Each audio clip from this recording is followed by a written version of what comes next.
to another online session at Casa Árabe with our cycle of conferences on the Sustainable Development Goals, the SDGs. We started last fall in the year 2020, and we chose 6 goals to analyze. So far, we have covered environment, SDG 13, health, SDG 3, employment and youth, SDG 8, gender, SDG 5, and today we will focus on poverty, SDG 1.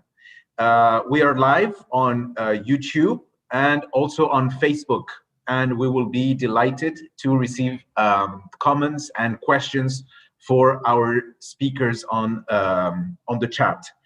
Allow me to greet Khaled Abu Ismail, Senior Economist, Vladimir Hlasny, Economic Affairs Officer, and Sama El-Haj Sleiman, Senior Researcher, all of them at the Economic and Social Commission for Western Asia, better known as ESQA, from the United Nations. And to complete the panel, also based in Beirut, is Ziad Abdel Samad, Executive Director of the Arab NGO Network for Development. So welcome to the 4 of you. We're very happy to have you with us today, and we hope this will be an interesting discussion for everyone interested in fighting poverty in general, but mostly, of course, in the Arab countries. So first, a very brief introduction on my behalf. Ending poverty in all its forms everywhere, that's in inverted commas, is SDG 1. It is indeed a crucial issue for many parts of the world, but especially for the Middle East and North Africa, the MENA region. According to the Food and Agriculture Organization, the FAO of the United Nations, around 40.2 million people suffer from hunger in this region, mostly due to conflicts. The situation is dire in countries that have suffered wars such as Syria and Yemen, as well as in Iraq, Sudan, and Libya, where, according again to the FAO, there are about 20 million undernourished people. The problem of food insecurity is compounded by the high levels of unemployment affecting the younger population. Data from the World Bank indicate an unemployment rate of 22% for men and 39% for women on average, with alarming cases such as Tunisia, where unemployment reaches 40% of the youth population. In addition, we need to take into account the structural problems of various economies that still rely on oil, the rentier states, or tourism. And so the vulnerability of such countries and their population is clear.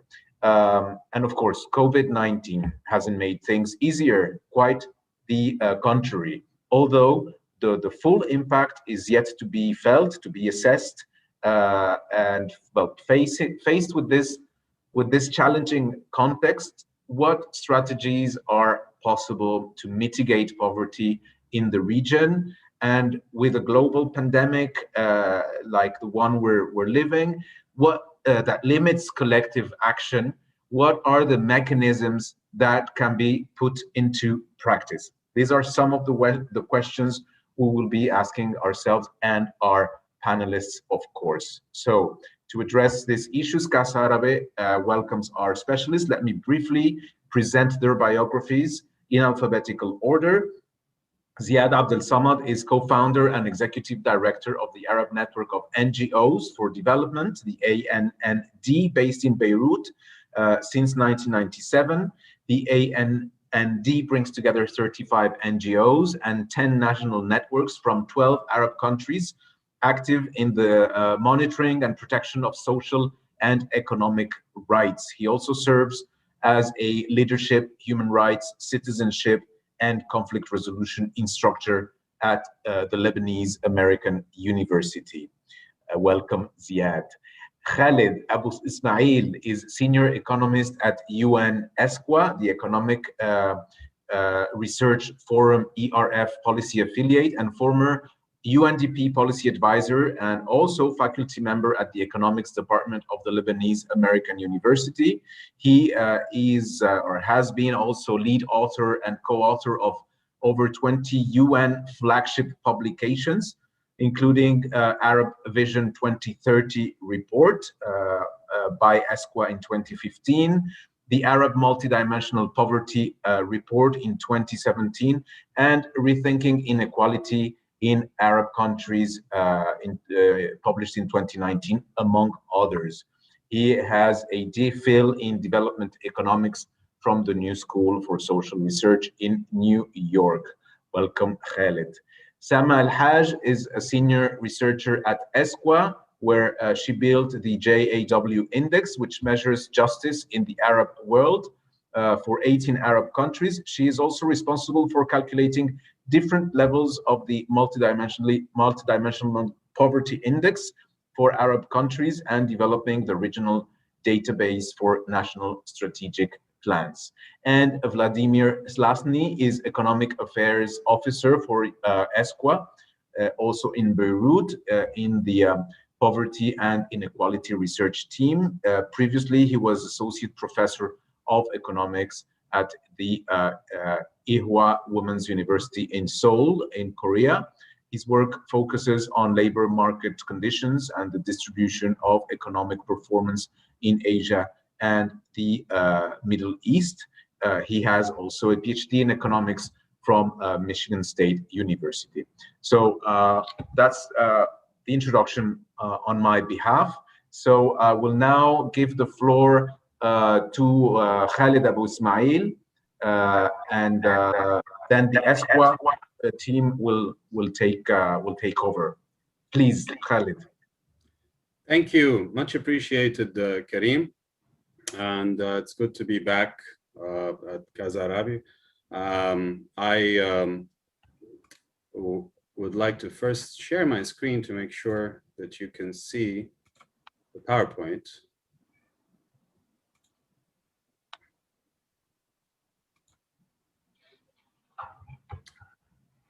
Is it visible?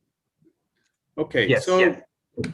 As you correctly noted, Karim, the issues regarding fighting poverty are of central importance, particularly in our region. The combination of factors that have taken the region over the past decade and affected several aspects of poverty make it quite a unique story. And what we'll try to do, Sama, Vladimir, and myself, is to show various aspects of this very complex story. The reason why I'm saying complex is because actually the poverty stories are very much in the eye of the beholder. For example, if you were to take the SDG, since we're here to talk about SDGs, if you were to take the $1.9 a day as your only measure of poverty and build a narrative around that for Arab countries, you might reach some very different conclusions than the ones that we will present today. Today, we would look at various measures of poverty from various dimensions. And basically, the story runs as follows. For sure, the region has seen overlapping shocks. And so the first part of the presentation, we would like to describe these shocks, shocks that affect poverty specifically, but different aspects of it. And of course, it affects different social and economic indicators as well. And then the second part, we're going to talk about the impact on poverty, but not just through the lens of the $1.09 a day, various aspects of it, and particularly the multidimensional aspect, relying on national sources and relying on our own work in ESQA. Then we go back and discuss, in light of this impact, as you correctly noted, the fiscal challenges that face, the economic challenges that face the region. And these challenges are important to consider, particularly when we move from diagnosing the situation today to talking about solutions. solutions for the future, which is what we're going to focus on. In the fourth part, Vladimir will then discuss the work that we did on wealth inequality and addressing the cost of poverty reduction. So this is basically our presentation. Now, as I said, the region faces multiple overlapping shocks. We can identify a few of them. First of all, there's no doubt that there has been, in a region that is dependent on oil exports, not just directly, even if you are an oil importer, you have indirect spillover effects through remittances, through tourism, through foreign investment, in inter-regional foreign investment. So when you see a picture like this, and by the way, I'm not going to get into the details of these graphs. I just want to tell the story behind it because it's not an academic presentation. The focus really here is on the narrative behind the story. As you can see, the line of the oil prices is heavily fluctuating after 2008 and going downwards. And that by itself poses a lot of problems, especially for oil exporting countries. But as I said, not just for oil exporting countries. Then you've got the COVID-19 shock. And in this region, in the Arab region, I would argue that the most significant way in which the COVID-19 is impacting poverty is actually through the employment dimension. Why? Because a lot of the region's poor are working in informal sectors with very low protection, social protection, so that we can really, as the ILO has estimated, there's about 1/3 of the working population in the region that is facing a high risk of layoff or significant reduction in working hours. So that, of course, affects a lot of the workers, especially in the informal sector, working in low value added sectors like agriculture, like construction, and this has spillover effects on their household income, which therefore affects poverty. Then the third shock, as you noted, Karim, is the conflict shock. So in this simple graph, you will see two lines. One, which is in gray, that tells us the story of human development as it is today. And that basically gives a regional average of 0.684, which puts the region in the medium human development category. If there was no conflict in Libya, Palestine, Sudan, Syria, and Yemen, the region would actually be in the high category, would have a significantly higher HDI. This is a very sluggish indicator. It takes a lot of effort to move it, especially at the regional level. Now, of course, when you zoom in on these countries, when you look at, for example, the impact of conflict on Yemen, on Syria, it's amazing that, you know, one can, I think in our latest publication, the Syria at War publication, which the ESQA did with the University of St. Andrews and was published last year, we estimated that Syria lost almost 2.5 decades of human development as a result of the conflict. So Yemen, as you noted, the situation with malnutrition and hunger is devastating. Conflict is a reality, and it definitely has an impact on poverty. And of course, all of these, in addition to other factors, affect your GDP forecasts. So the region was basically, without COVID, estimated to have a reasonably medium level of GDP growth. But when you factor in the impact of COVID, you'll see that it's significantly in the negative. And this is not for the GCC countries. These are for the countries that are considered to be middle income or poor or relatively low income countries. So the difference again is huge. It's a difference between 5% negative and a positive of around 1.5 or so without, which wasn't going to be significant, but still in the positive range. So when we take into account these multiple shocks and we try to tell the poverty story, we can expect a priori that there will be a significant poverty impact. But there's another couple of things that we need to take into account when we are discussing poverty in the Arab region. And this figure is telling one of those so-called stylized facts. So the Arab region is basically that dotted line there. And what you see on the horizontal axis is the poverty lines from 50 cents all the way to $10 a day.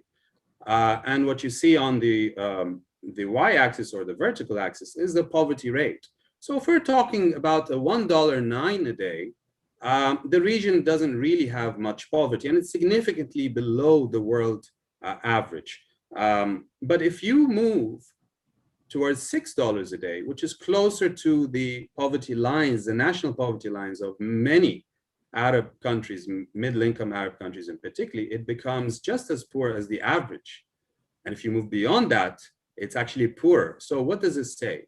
It basically says that in this region, there's a lot of population that is clustered right after the $1.09 a day and between the $1.09 a day and the $5 or $6 a day. That means a little shock, just a small shock to income as a result of any of the factors that we've seen before is going to result in a disproportionately high impact on poverty, which is exactly what happened after 2011. So here's basically a picture that shows us the distribution of, the poor, the vulnerable, the lower middle class, upper middle class in orange, and the affluent groups in the Arab countries, again, without the GCC. And you can see that after 2013 in particular, you start seeing a rising trend of rise in extreme poverty and rise in vulnerability, along with a shrinking middle class. So this has been happening as a result of these shocks, and it's the only region in the world where this has happened. So if you look at all other regions, everybody, at least up until 2019, all other regions had declining extreme poverty $1.09 a day. But in the Arab region, whether you measure extreme poverty by $1.09 a day, or you go a little bit further to measure vulnerability, the $3.5 a day, you'll see a rise in poverty. Now, take a look at this picture, which basically then tries to estimate the impact in terms of the number of poor.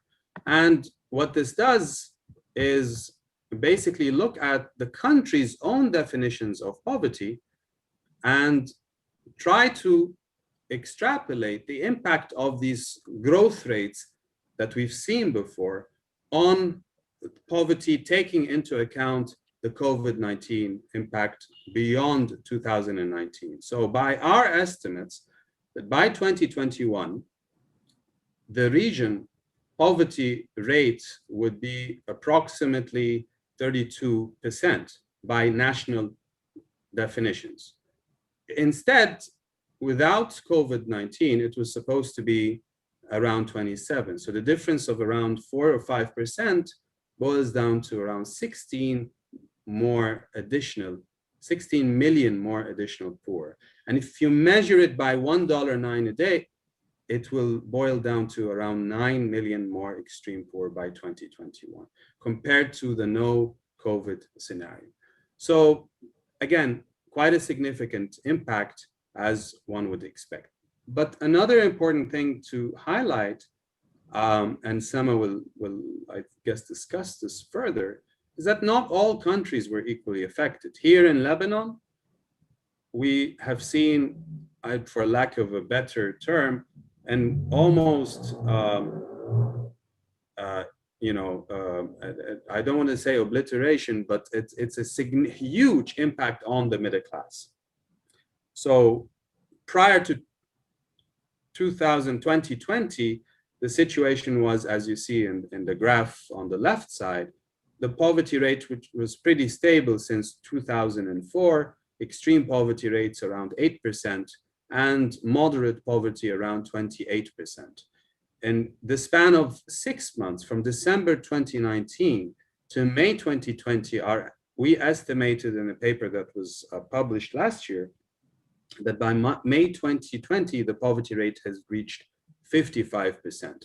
Since then, since 2020, actually a lot of things have also happened in Lebanon. It would be, too speculative to judge what the situation of poverty would be in Lebanon today. But as I said, this is significantly higher impact than what we've seen at the regional level or in other countries. Also, as you noted, Karim, conflict countries had already seen poverty increase dramatically even before 2019. So that's why when you measure poverty in Yemen or in Syria after 2019, you will not see a significant rise in poverty. What you'll see, I mean, it's if you're measuring it by the same standards of the pre-crisis, you'll probably get in the order of 80 to 90% poverty in Syria today. But what has happened is that the depth of poverty, and within that 80% poor category, the extreme deprivation or levels of extreme deprivation have increased dramatically. So the takeaway that I would like to leave with the audience with is that when we're trying to figure out what to do about poverty, how to solve the poverty problem, the first question we need to ask is, what kind of poverty are we talking about? So far, I've given you a discussion that's just about income poverty and giving you different narratives based on which poverty line you choose as your benchmark. And the answer I would give to what happened as a result of COVID-19 is that actually, even despite all of these numbers, we don't really know, because all of these numbers are based on our own estimates. We think these estimates are credible, but unless you actually have updated household surveys, you will never know for sure. But these are our best guess, so to speak. The other thing I would like to leave you with, insofar as this section is concerned, is that the Arab region was the only region where poverty was already on the rise prior to COVID-19. So one can say that COVID-19 didn't trigger the increase in poverty, it only exacerbated it. Let me then hand it over to Sema to discuss the aspects related to multidimensional poverty. Sema, the floor is yours. Thank you, Khaled. Thank you. So in the coming few slides, I'll be talking broadly about the added value of multidimensional poverty indices, or MPIs, as Khaled said. And I'll also be introducing some initiatives we took at ESQA to show how we are leveraging these important measures for policymakers' considerations. So just to start with a brief introduction about the MPI. So it is a measure that has been developed by OFI and UNDP, so the Oxford Poverty Human Development Initiative and the UN Development Program. And it is also based on the capability approach that has been discussed by Amartya Sen, that measures actually deprivations among people, actually multiple deprivations that makes them not capable to fulfill their lives with a well-being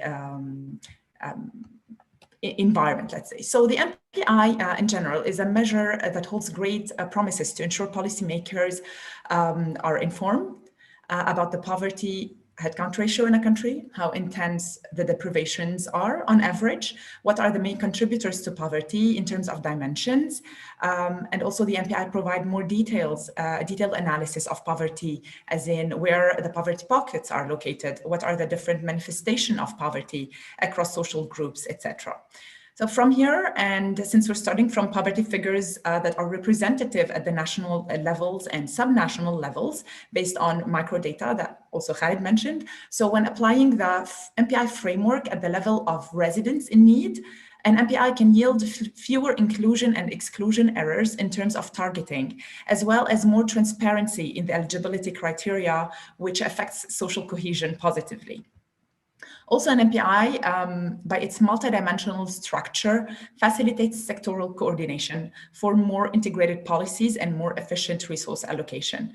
So building a national MPI requires usually round-table discussions between different stakeholders, such as like the relevant ministries, experts, and civil society also, to develop a solid framework that reflects the national context of poverty.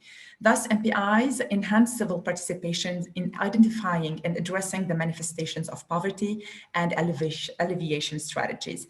Next slide, please. So from our side, consultations are progressing between ESCWA and member states in the Arab region on the construction and adoption of national MPIs. And these consultations were ignited after the adoption of the regional Arab MPI frameworks, where member states committed to reduce poverty by half before 2030, which concurs with the Sustainable Development Agenda Target 1.2.2 of the first SDG. To assist our member states in their quest, we also developed some tools, the MPI Assist tool, for example, which enables member states to construct their national MPIs easily in an interactive way and to evaluate their current status, where they stand in terms of poverty, and to follow or track their evolution, the evolution of their poverty rates, the assessment of their policy impact, and the identification of innovative poverty reduction strategies at the national and subnational levels. Next, please. So on another level, and amidst the lack of data in some instances, we saw the necessity of introducing additional tools or initiatives, such as the simulations of the MPI figures, to allow mainly to respond for 4 policy concerns based on 3 simulation types, let's say, that we will discuss very briefly. So the first concern is to estimate the positive impact of a policy intervention on poverty rates before it is implemented. The second one is to estimate the impact of major mishaps on poverty. So for example, COVID, a war in the region that is frequent, unfortunately, recently or in the past decade, some economic crisis, the Beirut blast itself, etc. The third concern is actually to help policymakers identify the best combination of intervention spaces or dimensions where they can decide on reducing poverty, their multi-dimensional poverty headcounts by 10%, for example. So they have this target, what is the optimal choice to address dimensions and policies in that aspect. The fourth one will be to estimate how poverty figures fluctuate based on macroeconomic changes. So in all these types of simulations, the MPI computation is obviously based on microdata surveys that are available with span of several years, unfortunately. So to dive a little bit deeper in the first simulation type for a given country and a given MPI framework, the most up-to-date microdata is used and shocked positively in the case of a policy intervention, for example, where a proportion of deprived people based on certain characteristics will experience a change in their deprivation status and become non-deprived in a specific indicator. Then the MPI is computed again, and we see the impact of that intervention. But also, we can, in that same type of simulations, we can introduce a negative shock, the case of COVID, for example, where a certain proportion of a population will experience a negative impact, a negative shock, where their deprivation status will move from non-deprived to deprived at this time. And again, the MPI will be computed after the shock, and the 2 measures will be compared before and after that shock. Now, the second type of simulation is where the policymakers would decide to reduce in the coming years, for example, their poverty rates from 30% poverty to 15% poverty. So that's a reduction of 15%. And they would like to know what is the best combination of policies that tackles the optimal combination of dimensions, so they reach that target in a timely and most efficient manner. And this type of simulation is called the optimization case. In the third type of simulations, as I mentioned, we will be relating the poverty figures in two different or more different years. So kind of a time tracking of poverty rates. And we will explore further the impact of the fluctuation of some macro data or macro indicators and their impact of these changes of poverty. And we have applications about the first type of simulation and the third type that we're going to present in the next slide, please. So for the first type of simulation, we applied it on the case of Lebanon. Lebanon is a country, a very small country that has been experiencing all type of shocks in the past 2 years. So we had a triple shock, we call it, where we have started experiencing a severe economic crisis. We had the COVID on board and the Beirut blast by third. So in 2019, this is the latest data we had that is representative at the national and subnational levels. We computed the MPI framework with different dimensions, 6 or 7 dimensions. And we produced the MPI figure and the poverty headcounts and the average intensities, where I'm not sure if you can see the screen clearly. But in all cases, the poverty headcount was 41% before any of these shocks took place. Then in 2020, we know that the situation changed dramatically. And based on a very quick assessment from the World Food Programme in a very small survey that happened in 2020, we identified that school attendance, for example, which is one of the main indicators in the education dimension of the MPI framework, had a reduction of 5%. So we know for a fact that 5% of kids are no longer going to school. In terms of access to medication, we had also access to medication crisis, where 64% of the interviewed people were declared that they did not have access to medication. Same goes for medical services, with a reduction of 42%, ICT assets, mobility assets, domestic livelihood assets, where people started selling these type of assets to respond to other basic needs. Also, employment was reduced by 40%. School and income was adjusted based on the CPI adjusted poverty line. So next, please.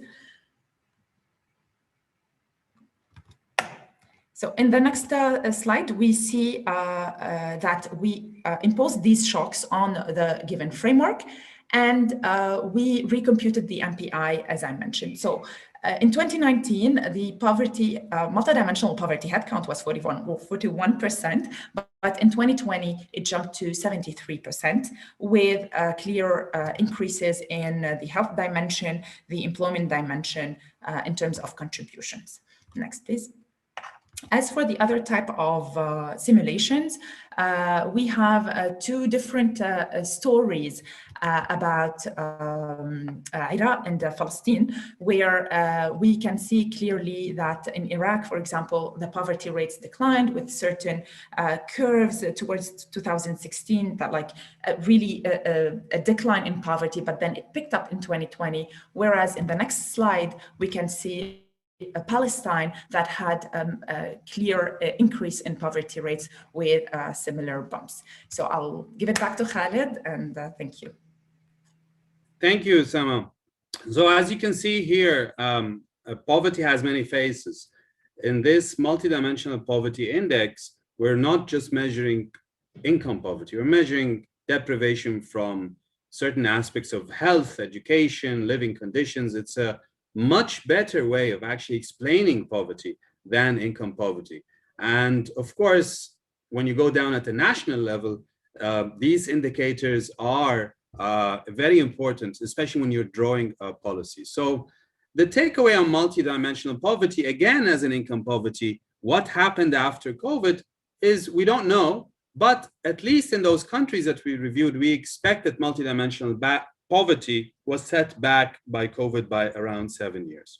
Now, I know we're running a little bit behind time, so I'll try to be brief. And before I hand it over to Vladimir, when we start thinking about a solution, to go back to the big question, how can we fight poverty? One has to take into account certain challenges. And the fiscal challenge facing Arab countries is very important to consider. What you see in front of you is a simple graph that I plotted after a lecture by Professor Paul Collier, in which when he was asked what would incentivize, what would motivate Arab countries, leaders or regimes to undertake reforms, he said, look at the rents per capita and see they are going to change. If they continue to go down, then that will offer a glimpse of hope. Well, we don't know whether that will actually turn out to be true, but his prediction is true. When you actually look at the natural resource rents per capita, whether it's oil-rich countries or oil-poor countries, they are predicted to go down for a combination of two factors. First of all, oil prices are going down, as I saw earlier. And second of all, demographics, people, the populations are growing. So when you put those two things together, the sheer amount of rents that are available are going to go, expected to go down per capita. That by itself will incentivize reform. Again, what kind of reform, where to go is another issue that we'll discuss later. The second thing, and also related to the oil prices that we saw earlier, is that for a variety of reasons, most of the oil-rich countries need a very high oil price in order to balance their budgets. So for example, Saudi Arabia can balance its budget only at around $80 or $75 price of oil. If it goes below that, that means that there's going to be a fiscal deficit. And as you can see here with the line for the average yearly oil prices in 2020, and you look at the fiscal break-even price that is needed for the country to balance its revenues and expenditures, it's much higher than this yearly average oil price. Now, I know that oil prices jumped back in 2021, but as we saw the fluctuations, there's no guarantee that that trend will continue. So what happens when you run a deficit? As many Arab countries have been doing, the average fiscal deficit for the GCC last year was around 10%. What happens is that debt to GDP ratios rise and countries resort to debt, which is a significant trend in the majority of Arab countries. And some of it, as you can see, is reaching quite unsustainable levels, especially in countries in conflict and some middle-income countries, including Lebanon, of course. And with that, obviously, you get a rise of the debt service ratios. In some countries, the payments, just the repayments of debt and debt service ratios, take a lot more than what the countries spend on health and education. And because of other reasons as well, the quality of public services in health and education have been going down, which basically means that middle-class families are squeezed. They have to spend more of their resources, their private expenditures, on out-of-pocket health expenditures. As you can see here, in most Arab countries, this level that the household spend on health is much higher than the world average in majority of Arab countries. So these are the realities that we face. These are the fiscal challenges that we face. So Vladimir and I wrote a paper last year in which we were trying to move from, so far what we've done is to characterize the problems. Now we want to talk about a solution. And the solution actually comes from looking at the question of inequality in Arab countries. There, when you actually dig deeper into what kinds of inequalities, and especially wealth inequalities, are prevalent in Arab countries, there you will find the answer to the what to do question. Vladimir, if you can quickly in 5 minutes scroll over, I would much appreciate it. This is the last section of our presentation. Sure. Thank you, Khaled. So here I will start with what Khaled and Sama have been describing about the great size and a bad trend of poverty in the region in the past decade, and juxtapose it against what we know about the concentration and inequality in wealth in the region, both within countries and especially across countries. So the idea that gave rise to this exercise was, well, can some of these resources in terms of private holdings of some lucky residents, can it be used in some way to alleviate poverty in pockets of poverty and the rest of the region? So we estimated, we faced a big task of estimating how much wealth, how concentrated is wealth in the region, what is the full distribution, so that we could properly map the resources held by a relatively small group of residents, and how it could be, whether and how it could be redistributed to the less fortunate residents. And part of this, as this slide says, and as Khalid mentioned in the previous section, the other realization is that Arab states, the majority of Arab states, are not in a position to fund massive programs of poverty reduction. And so we try to reimagine the social compact and see how other sectors of the society could be engaged to deal with the problem of poverty, recognizing that poverty is not an individual problem, it's a problem to all sectors of society. So we imagine that all sectors of society should pitch in some way to help to alleviate it. Next slide, please. So looking at some preliminary data, we realized that there's extremely high concentration. Several dozen Arab citizens are billionaires, and they together, this small clique of people hold as much wealth as the national annual income of several least developed countries. So this, Khalid is pushing me a little bit forward, okay? So we realized that the small group holds as much as 1, 2, or 3 least developed countries in the region. The task we faced was estimating the full distribution of wealth across regional population based on very limited amount of information. All we know is average wealth per adult, per resident in each country, the population size, and some basic statistic about inequality, such as the Gini coefficient.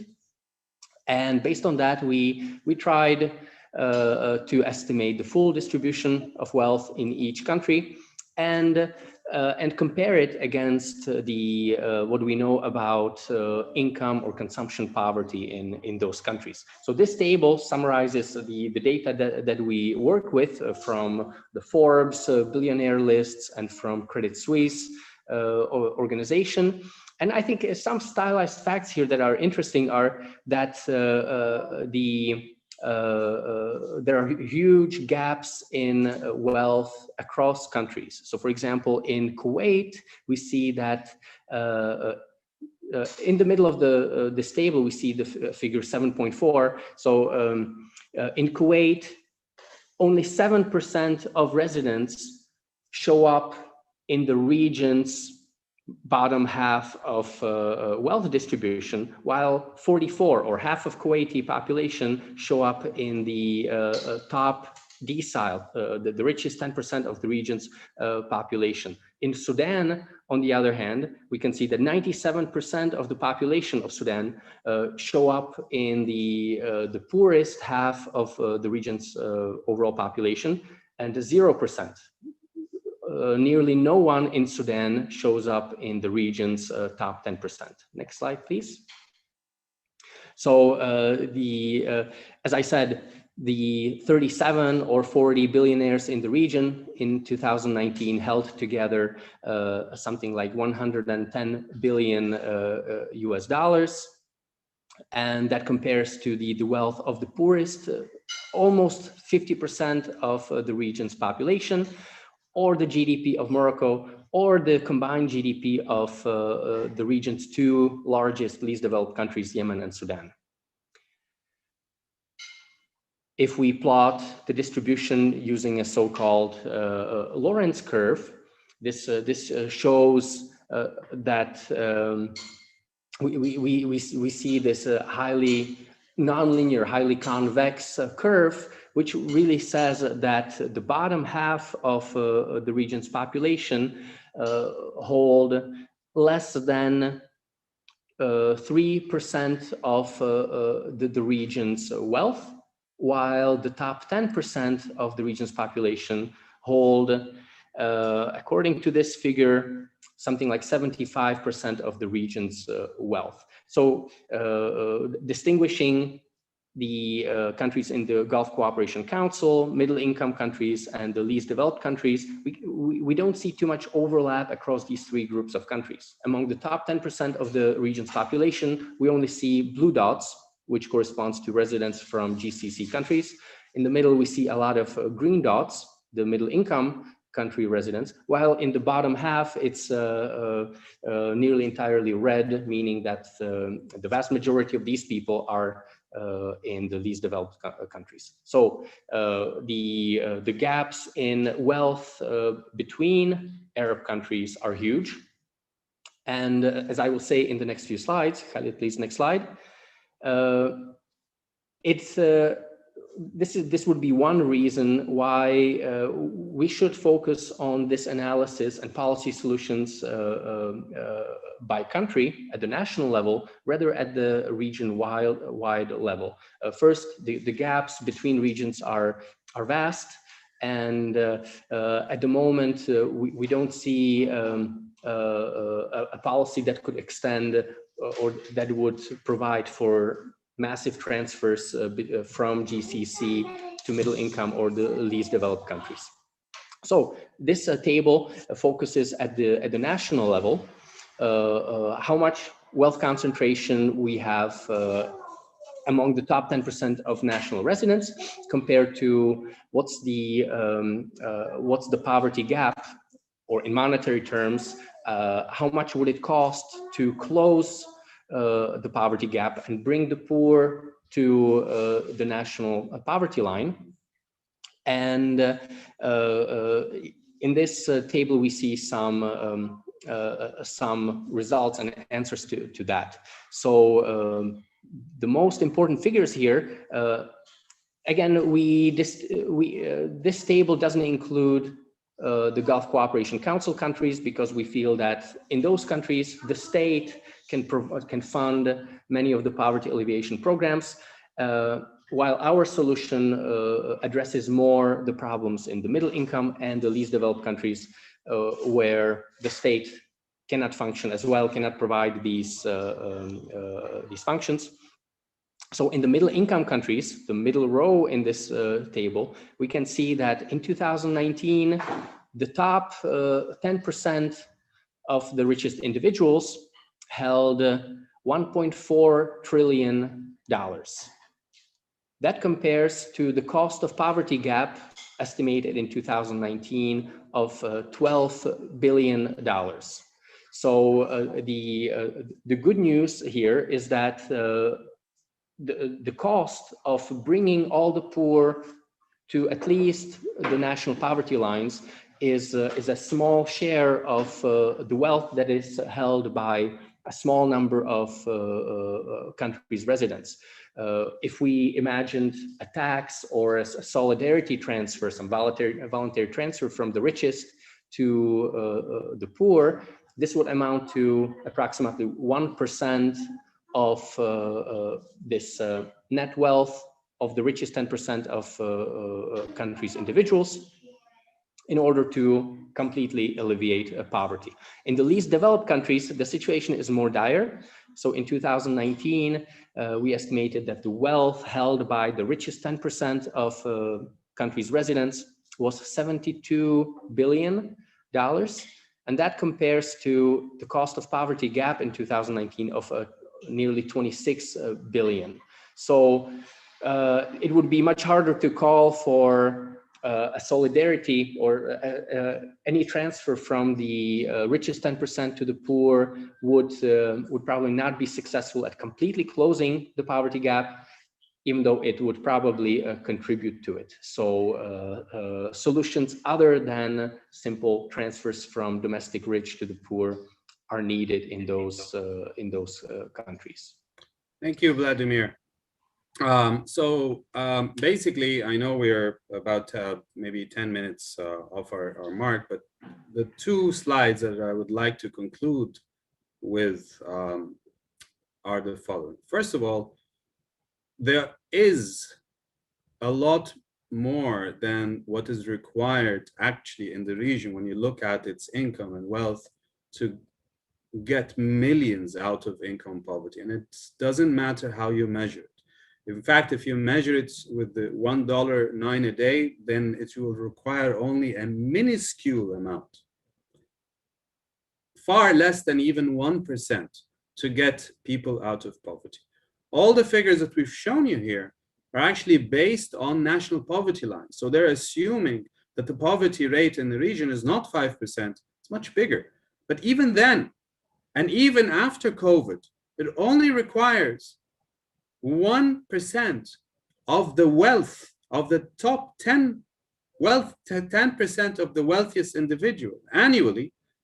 Okay, so if the wealthiest individual to give a contribution of 1%, you would get rid of income poverty. Now, of course, it's not that simple because, as we all know, it's rarely about money itself. If it was that simple, we wouldn't have a poverty problem. It's about two things. One, poverty is not just a money metric phenomenon, it's a multidimensional phenomenon. That's why you need to have two perspectives on poverty. One, which is the income side of it, and the other is the various other aspects, which are reflected also in the different facets of the SDGs.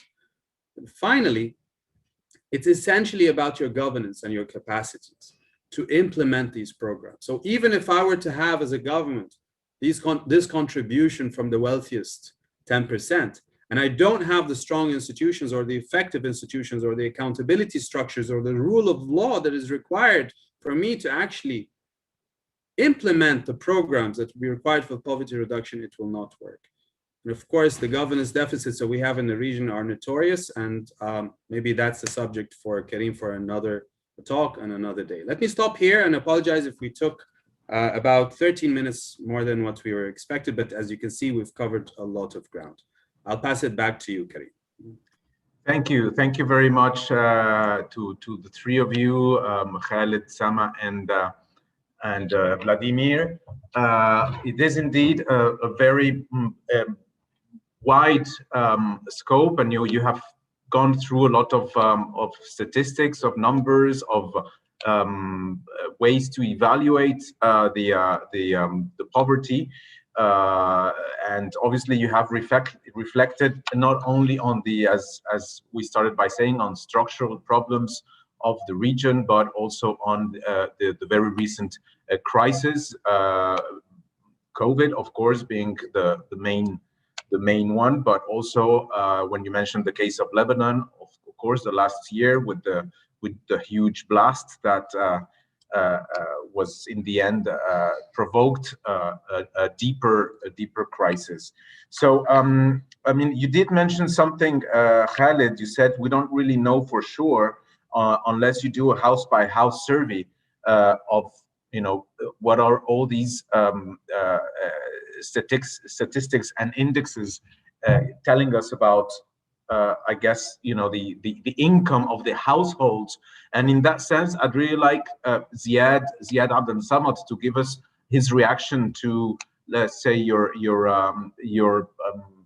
view from ESQA, and to see how he sees it from I guess probably the other side of on the ground contact with through his NGO network. So the floor is yours, Ziad. Thank you, Karim, and thank you for my colleagues and friends in ESQA for the excellent and perfectly done presentation. Actually, there is a lot to agree with and I totally agree with the main conclusion that poverty is not only about money, and there is a lot of elements to take into consideration while we are planning or willing to eradicate poverty or to fight against poverty. The second point that I agree with is the need to change the mindset. I mean, and this was very clear in the presentation, and during the last slides, I think that Khaled wanted to show that measuring poverty with multidimensional index means that poverty is not only about income. Poverty is about income, but many other elements that they should be taken into consideration. And this is a very important shift or change that we need to do. However, I strongly believe that the shift in using measurement tools towards multidimensional, let's say, index is not enough to say that we are doing the change in the mindset. Yet poverty, inequality, unemployment are structural problems, and this is what I believe in.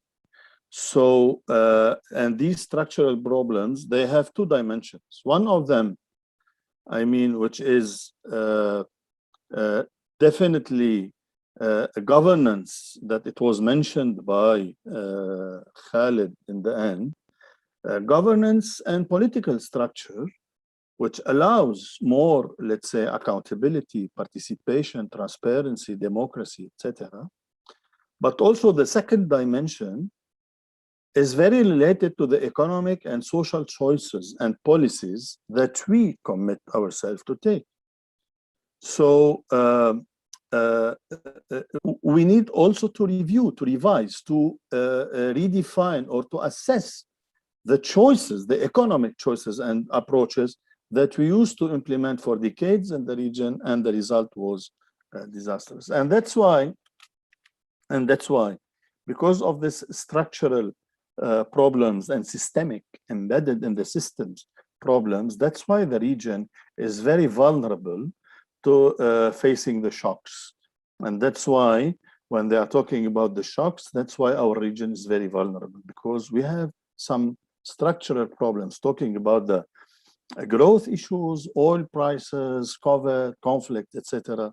So, and that's why in my presentation, I was prepared to talk about, I mean, more the structural problems in the Arab region.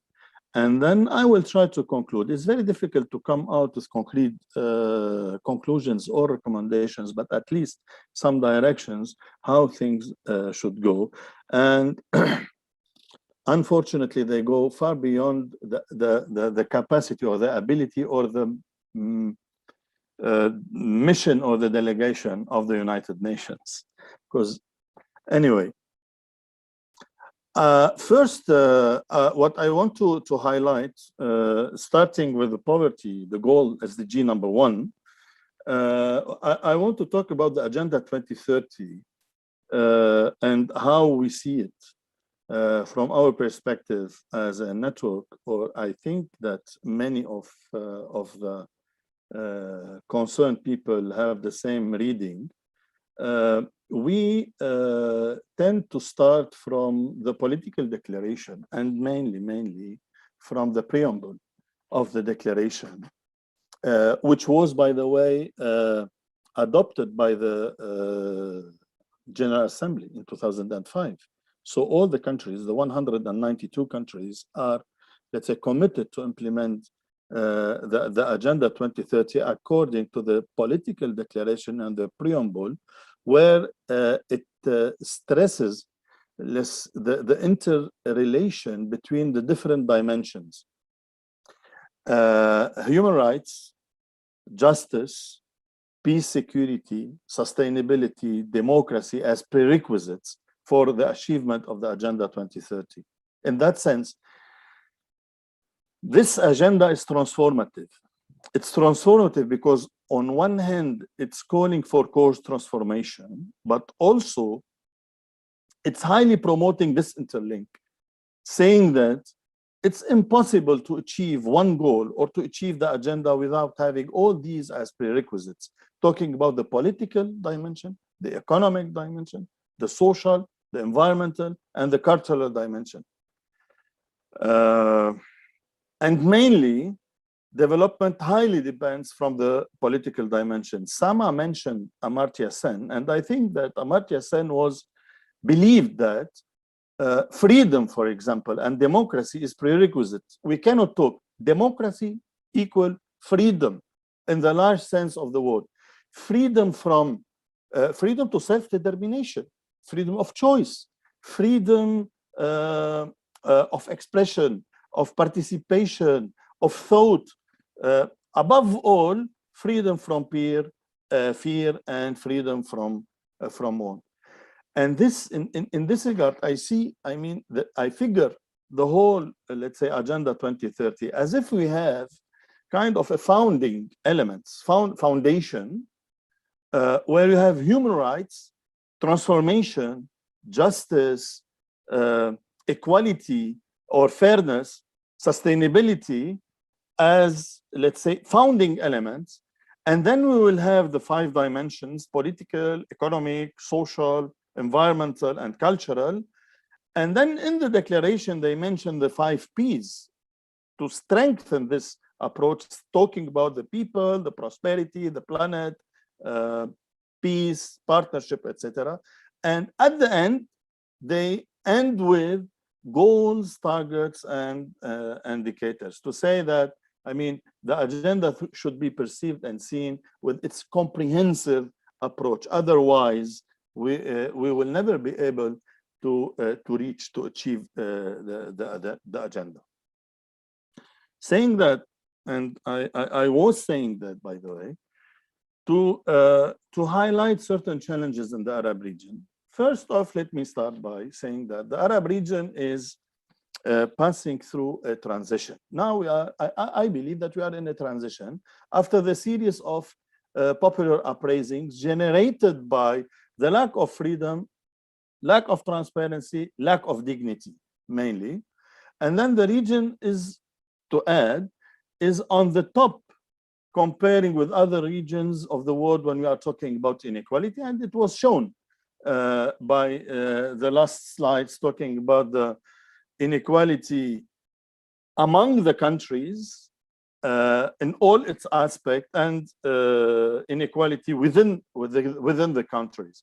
We are talking about inequality not only on income, but we are talking about regional inequality. We are talking about gender inequality. We are talking about social inequality, wealth and income, but also rural, urban, metropolitan, non-metropolitan, besides many aspects. So when we are talking about inequality, we are talking about the multidimensional inequality as well, not only when it comes to the income inequality. Also, it was mentioned in the presentation, and I totally agree that peace and security is prerequisite. Occupation and conflicts in the region multiply the factors behind the increase in poverty and in unemployment.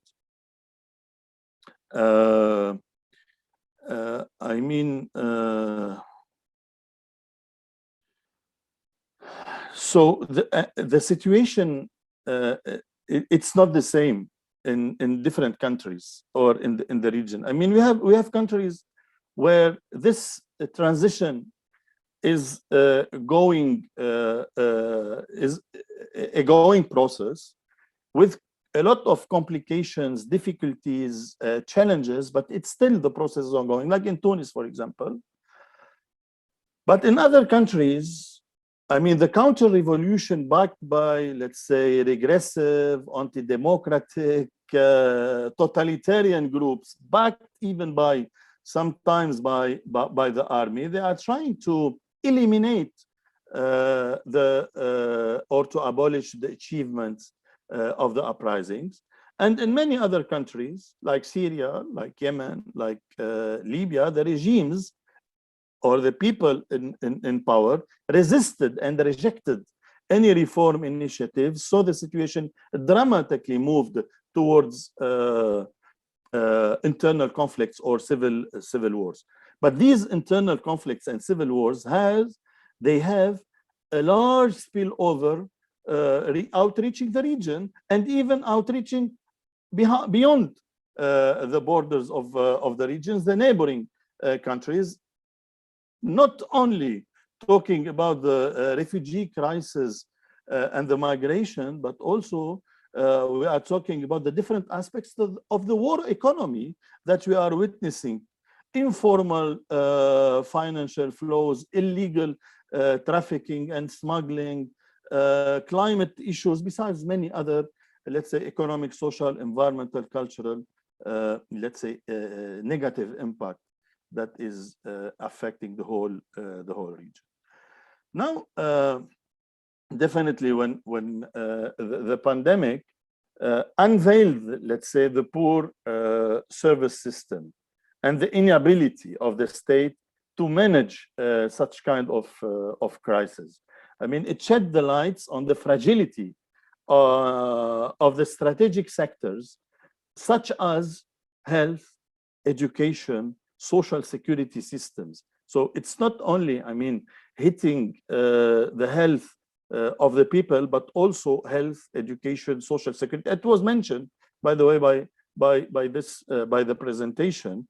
But above all, I mean, the lack of governance, the weak state institutions, even how the state is fragile. And I'm not talking only about a fragile state like in Lebanon. Many other Arab countries, they were hit because of the inability of the government, of the state institution, to respond to the scale of the crisis.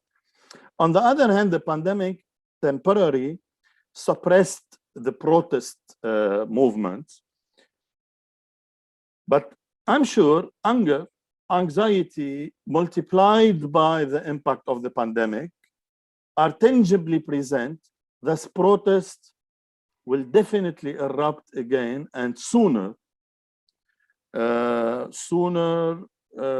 than one can expect. And probably this time will be with more violence. I hope not. Let me talk a little bit about the economic choices. And here is, I mean, the basic element that I want to focus on. You know that the economic policies and the existing systems of governance have produced enduring negative structural effects. So the economic choices adopted by the leading elite undermined building a real economy. They were focusing mainly on, let's say, investments in financial sector, real estate, where the benefits are very quick and less risky. And they also relied on remittances, for example, which is basically behind the brain drain. And the brain drain mainly among youth. They were more focusing on services, and some kinds of services, in addition to the exploitation of the extractive natural resources. And this is mainly why the region is economically highly dependent on the global economy. And this is why we are very vulnerable to any crisis, global crisis, the rise of the oil prices, for example, and the shocks, the foreign direct investments, a global financial system which witnessed also financial crisis, tourism, etc.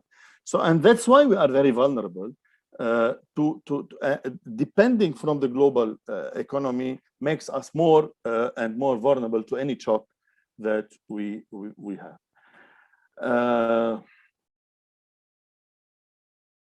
More, in addition to that, policy approach in most of the Arab countries marginalized, undermined the social policies or the social dimension. despite the increase in social spending, mainly on health, education, and sometimes on housing. It's in Gulf countries, they spend a lot on housing, but the impact was very low because of the lack of vision and clear objectives of the social spending, but also because often it was serving kind of a clientelism or a nepotism in a highly corrupted systems and the abuse of power.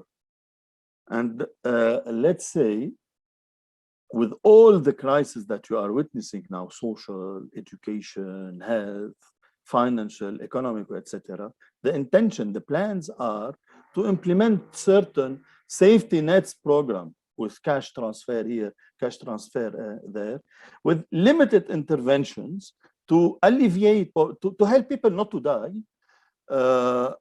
and then without taking into consideration, let's say, and it was mentioned that how to define, without even having accurate data about who are the beneficiaries, who are the poor, where they are, how to identify them, and then without even having means of implementation. We don't have channels with the weak institutions and the highly corrupted public administration or public sector or public institutions.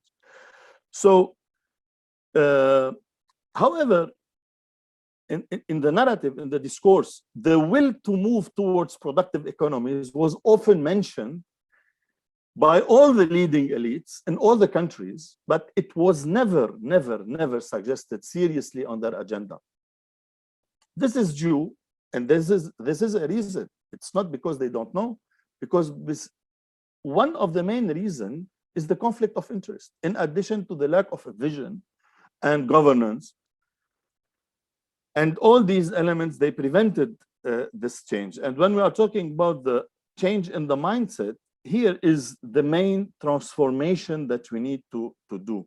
I mean, the transformation in the economic choices where we need a main shift in the macroeconomic policy, starting from, let's say, trade and investment strategies and framework, enhance transparency in public procurement, framework for property rights, enhance agriculture and other productive sectors, food production, fair taxing system. When we are talking about redistribution of wealth, it's not about solidarity and it's not about charity and it's not about the goodwill.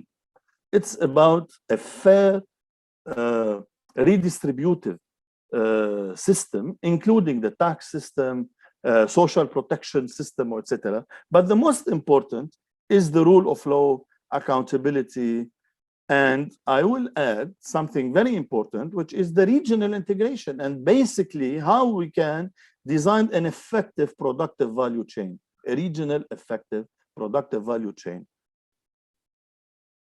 Not to say that we need also, if we need to commit this mindset change and transformation, we need to invest in not only education, but in research, scientific research, and a different kind of research, and to promote research institutions, academia, universities, etc., which is not happening, by the way, now properly in the region.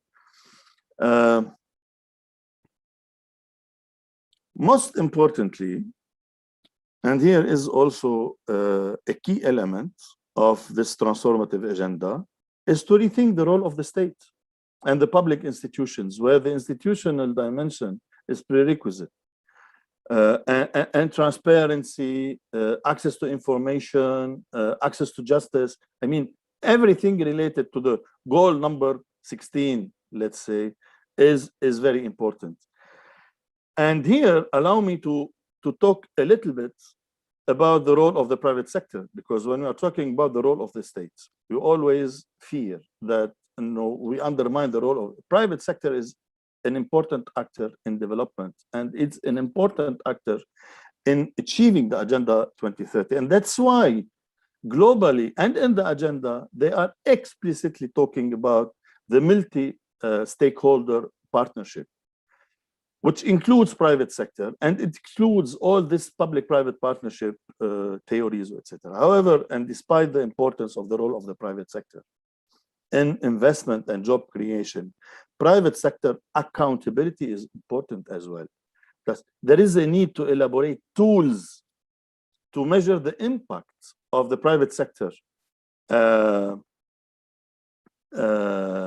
in development policies, whether it's the legal framework, partnerships, etc. And I'm talking about the being able to measure the social, the environmental impact assessment, but also the impact assessment in general on development, but also on human rights. And that's why I want to highlight the guiding principles, that they are supposed to become binding principles for businesses and human rights, where they should be binding for the private sector. Let's perform. Unfortunately, 10 years after the Arab Spring, the Arab Spring highlighted the crisis, showed the anger, showed the differences, the problems, and then the pandemic also highlighted the other dimension of the crisis. We are still, cronies are still in power. There is a lack of transparency, high level of corruption. I think that the TI reports, the Transparency International reports, show that the region is one of the worst regions when it comes to the perception, transparency perception, or corruption, etc. Let me end by mentioning one thing. You wanted to hear about the role of civil society and how we perceive.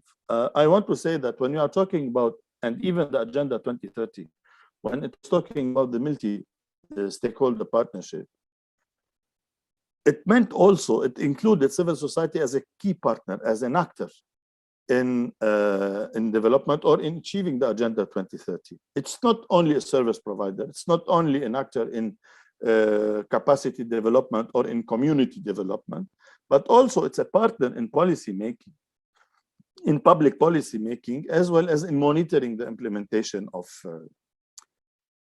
But in order to play this role, civil society should enjoy the minimum standards of the enabling environment. Enabling environment means legal framework, but also enabling environment means access to information, freedom of speech, freedom of expression. The region was always aggressive against civil society and against even civil society actors. Many of them were imprisoned, detained. Many of them were in exile. And maybe you know, in Spain, many of our colleagues who were supposed to leave their countries because they are under threat. But unfortunately, after the Arab Spring, the trade became even worse. And governments became more aggressive because they are blaming civil society for what's happening in terms of change and revolutions or uprisings or etc., which is preventing civil society from becoming an independent partner, an effective partner, and an effective actor. And now civil society is struggling for the right to exist and for let's say, improving, let's say, the working conditions or the enabling environment in order to be able to become, instead of being an effective partners. And that's how we are wasting a lot of resources in our efforts in order to achieve the Agenda 2030. Let me stop here and thank you for this opportunity. Thank you, Ziad, very much for your. I mean, it was a pretty amazing overview, not only a reaction to what your colleagues in ESQA presented, but also adding, I guess, as you said, a multi-dimensional aspect of inequality. I mean, you spoke about that brain drain that is definitely undermining also the ability of the region to be able to move to those to the idea of a productive economies that is just left in a somehow in the narrative, but not really in practice. And you have gone to one of the probably or highlighted one of the very sensitive issues that we don't have many questions, but we do have a comment from Razan Ismail, who says, what about, let's not forget the failure of socialist regimes and the prevalence of corruption and power and money concentration in a few people. So you know, there's that definitely that's that very important element of corruption, a lack of transparency, the role of the state and all its clientelism and cronyism. I mean, 2011 was, as you said, an opportunity to move things and change the paradigm, but it was not really met. It didn't meet the expectations of the civil societies, and we have seen much regression in most of the countries. Now, ironically, we tend to think of Tunisia as one of the few successful countries in achieving some kind of transition, yet it is probably one of the worst countries in terms of unemployment. So there is there a huge gap that tells us that the road is very winding and not straight in terms of how to tackle inequalities within a country, even with the relative easy dimensions of a country such as Tunisia. So we don't really have. We have a few minutes before we finish, about 8 minutes. I was wondering if you might comment something on the role of international organizations and how institutions such as the IMF or the World Bank are in a way helping or undermining, or how can they channel some of these measures that you have mentioned so far. I don't know, Khaled, if you want to say something about this, and Ziad as well, or someone else from the ESQA team. Let me take a shot at this. It's a difficult question. But I think, first of all, the IMF today is not the IMF in 2000 or in the 90s. I mean, they've gone a long way. I remember in Yemen in 2003, I had a mission, macroeconomic policy mission with Masoud Karshanas from SOAS and many others. And we were basically telling the Yemeni government that, there's no way that you can continue on with the current set of macroeconomic policies because of this very same reasons that Ziad had alluded to, that there were some structural imbalances that you need to address, and that the way to do it was by a different role of the state, and et cetera, et cetera. And then the IMF actually didn't like what we said at the time, and they thought that it was not the right message. And the reason they gave, I think, was that it's not good to confuse the government by giving them different policy messages, as if we and the international organizations are supposed to have the same sort of unified approach of looking at things. I think the situation now is not the same. And there's a lot more openness, especially after the 2008 global financial crisis. And I think many of the positions in the bank and the IMF have changed. But these are difficult questions, Karim. These are not easy questions to address. And I don't even think in a country, in a region with countries like Somalia and Iraq and Saudi Arabia, Qatar, Algeria. I mean, these are all different countries. We do share, however, some structural features. We're very much alike when it comes to certain aspects, but we're very different in other aspects. Our economies are actually, despite the very different levels of income per capita, the structure of our economies are very similar. And the problems that we're facing in terms of the role that rents play and the governance architectures that we have are similar, or at least they have similar characteristics. That's why when you pick whatever measure of governance and you look at the Arab countries, regardless of their income level, you'll see that most of them suffer from major governance deficits. There is an acknowledgement by Arab countries of this deficit. The problem is always been in having this debate is what to do and how to do it. So first of all, what kind of governance are you talking about? If it's democratic governance, things like participation, things like freedom of speech, voice, and these issues, usually that's relegated and the focus is on the strength of the institution, the government effectiveness, the ability to deliver quality infrastructure, which is, of course, an important part of the discussion also on governance and an important part of the discussion on the role of the state. And I think here, the role of the international organizations, going back to your question, is to give honest advice. We are serving this region without an agenda. I mean, I'm speaking about ESCO. We don't have any agenda except the human development agenda, except the SDG agenda, except what makes sense for the Arab people. And we give our advice, honest advice, based on these parameters. And it's difficult to say that it will be the same advice for all country because of the factors that I mentioned. But these are the anchors, the intellectual anchors that we have. So this is basically my quick answer to your very difficult question.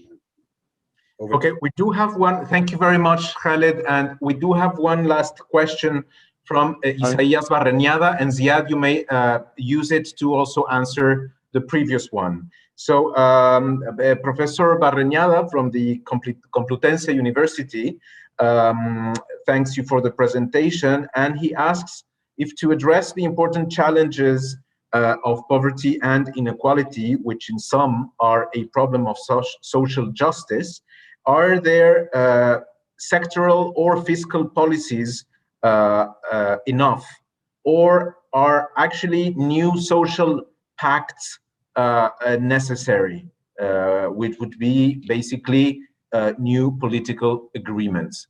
So with that and the previous questions, Ziad, I'll leave that word to you.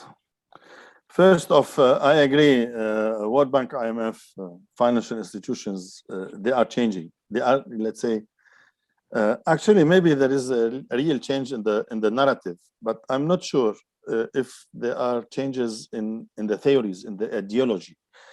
Let me say that they are allowing now something called the income tax. If it's not harming the investments, something was highly, let's say, banned in the theories. The second, let's say now they are allowing certain social spending. The problem is that when you are talking about the austerity and the understanding of austerity, they have definitely, let's say, in their portfolio, two dimensions. One is related to the reform and the governance, which is true.